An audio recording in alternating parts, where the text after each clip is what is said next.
n'avons pas besoin seulement d'explications, de livres, de conférences, de démonstrations, etc. Nous avons besoin d'une adresse. D'une adresse, oui. Et d'une adresse où nous savons pouvoir trouver un regard. Le regard du Christ. Là, c'est là qu'est l'Église. L'Église, c'est le regard du Christ en face d'un peuple, en face de nous, en face de chacun de nous. D'abord, c'est l'adresse de Dieu sur terre. Depuis Bethléem, Dieu a désormais une adresse. Depuis Bethléem, c'est merveilleux. Et chacun d'entre nous a certainement le souvenir de moments, d'endroits où il a eu l'impression de rejoindre cette adresse de Dieu, ou d'être rejoint par Dieu dans une adresse à un moment important de sa vie. Et vous me permettrez de résumer trois adresses qui m'habitent, qui m'ont marqué, trois adresses, ça sera le titre même de notre parabole d'aujourd'hui. Trois adresses. Je ne peux pas faire mieux que de dire simplement cela. Trois adresses. Parmi beaucoup de rencontres, je me souviens évidemment de celle que j'ai eu à faire à Gardaïa, en plein désert du Sahara, chez les Sœurs Blanches, au couvent des Sœurs Blanches. J'avais à passer là, leur couvent était accueillant, était souriant. Après des kilomètres de désert et de sable, nous rejoignions la chapelle, ça avait presque l'allure d'un petit hangar modeste. Quelques fleurs et nous qu'on célébrons avec les Pères Blancs et les Sœurs Blanches. C'était bon, je me souviens encore de l'impression de paix, de silence, d'accueil, de douceur de cœur. C'était bon de refaire les gestes du Christ, car c'était le soir d'un jeudi saint. Et au couvent, quelques chrétiens étaient là, qui chantaient du Jolino, des psaumes de Jolino, et tout d'un coup, exactement. Je m'en souviens comme si c'était hier, alors que c'était il y a plus de 25 ans. Exactement. Entre la consécration, les paroles de la consécration du pain et les paroles de la consécration du vin, tout d'un coup, un flot entre brusquement dans la petite chapelle, aux fenêtres ouvertes sur le désert, encore un coup, c'était le muezzin, c'est-à-dire l'appel à la prière pour nos frères musulmans. Et tout d'un coup, nos paroles, nous avons dû nous arrêter. Nos paroles étaient recouvertes, complètement recouvertes par cette force de l'appel à la prière qui était le muezzin à côté de nous.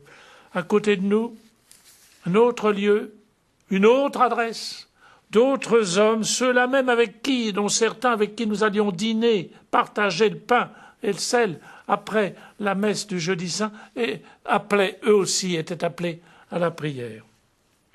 Permettez-moi une deuxième adresse. Une autre adresse, une banlieue propre, des petits jardinets très avenants, très doux. On sentait qu'il y avait de l'amour qui avait présidé à la conception de ces petits jardins qui entouraient ces maisons. Des enfants qui s'ébattent dans la lumière de juin qui durait à cet endroit-là jusqu'à presque 11 heures du soir. Le soleil se couchait guère qu'à 11 heures du soir, très tard. Je pouvais encore lire mon bréviaire dans la rue à 11h30 du soir, juste avant minuit. 18 dominicaines mènent une vie retirée, cloîtrée, de contemplatifs cloîtrés. On a remplacé, et c'était le premier monastère religieux depuis Luther. Depuis Luther. Nous sommes à Oslo. À Oslo, capitale de la Norvège, et je pensais exactement au récit. J'avais l'impression de vivre dans le vif le récit des fondations de Thérèse d'Avila lorsque 5 ou 6 siècles plus tôt, elle avait fondé des Carmels. Ces dominicaines étaient là, très douces, avec une vie chantante, heureuse, d'une délicatesse fraternelle. J'avais eu à les confesser toutes et j'étais comme ému. Il y avait quelques Françaises, des Norvégiennes, bien sûr, la sœur d'un évêque luthérien qui s'était converti au catholicisme et qui était entré au couvent.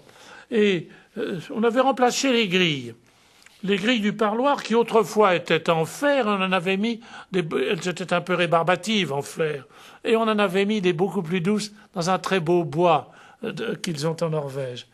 Et on se demandait d'ailleurs s'il fallait peut-être éventuellement supprimer ces grilles. À quoi donc, pensais-je? À quoi donc servaient ces femmes cloîtrées dans un pays à majorité protestante? Il y avait très peu de catholiques, où l'on avait ces femmes dont on avait très peu besoin, on n'avait quasi pas besoin d'elles. Qu'est-ce que ça faisait des contemplatives, la prière?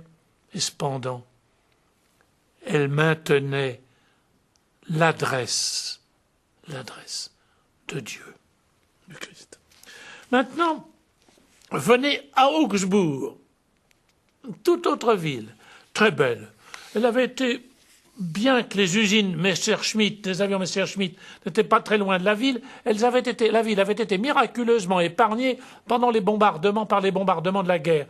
On avait encore des maisons du XVe, du XVIe siècle superbes. Et c'est là, à Augsbourg, où Luther a rencontré le cardinal Cachetan en 1514. Pendant 10 jours, ils ont dialogué. Et c'est devenu l'endroit où ils ont dialogué, qui était un couvent de carmélites, est devenu un temple protestant. Et il y a une plaque marquant qu'il y a eu dialogue. Ils ont failli se comprendre.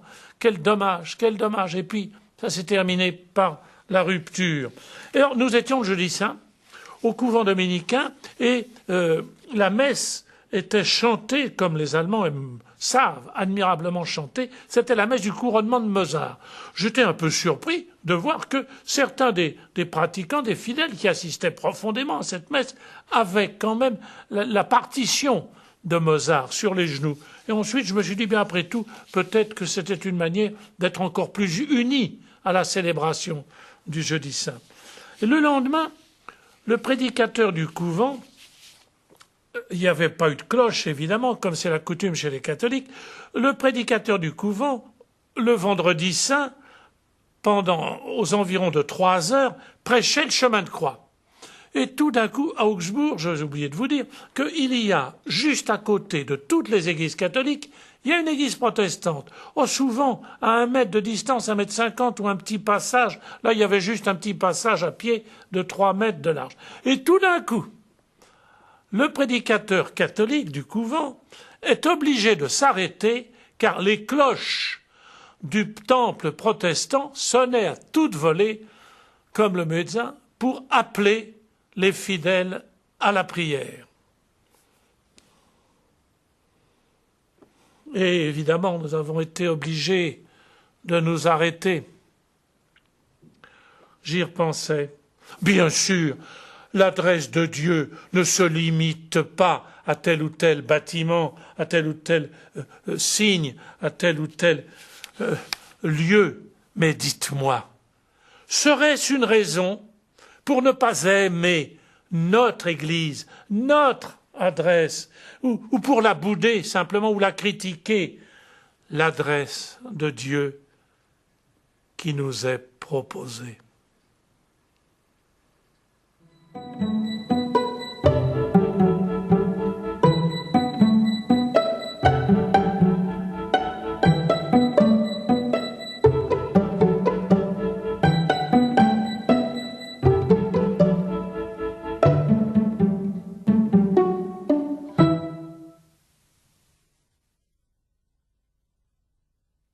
La musique est une